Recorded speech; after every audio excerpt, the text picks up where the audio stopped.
حضرت موسیٰ علیہ السلام نے ایک دفعہ اللہ پاک سے عرض کیا، یا الہی مجھے اپنے عدل و انصاف کا نمونہ دکھا۔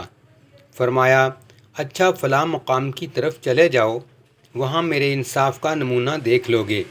موسیٰ علیہ السلام اس مقام کی طرف چلے گئے جہاں چند درختوں کے جھنڈ تھے اور صاف پانی کا چشمہ بہہ رہا تھا۔ آپ ان درختوں میں چھپ کے بیٹھ گئے کہ ایک گھوڑ سوار آیا، چشمے سے تھوڑا سا پانی پیا اور 1000 اشرفیوں کی تھیلی وہاں ہی بھول کر چلا گیا۔ اتنے میں ایک کم سن لڑکا آیا اور وہ تھیلی اٹھا کر چلتا بنا۔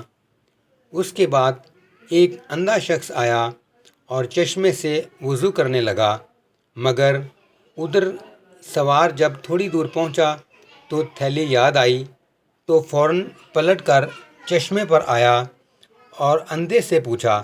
اس نے کہا، مجھے کوئی خبر نہیں، میں نے کوئی تھیلی نہیں اٹھائی۔ اس پر سوار کو غصہ آیا اور اس اندھے کو قتل کر دیا۔ موسیٰ علیہ السلام سب ماجرا دیکھ رہے تھے۔ اللہ نے وحی بھیجی کہ موسیٰ، تعجب کی کوئی بات نہیں، کمسن لڑکے نے اپنا حصہ پا لیا، کیونکہ گھوڑ سوار نے اس لڑکے کے باپ سے 1000 اشرفیاں ظلماً چھینی تھیں اور اندھے نے سوار کے باپ کو ناحق قتل کر ڈالا تھا، تو ہر ایک حقدار کو حق مل گیا۔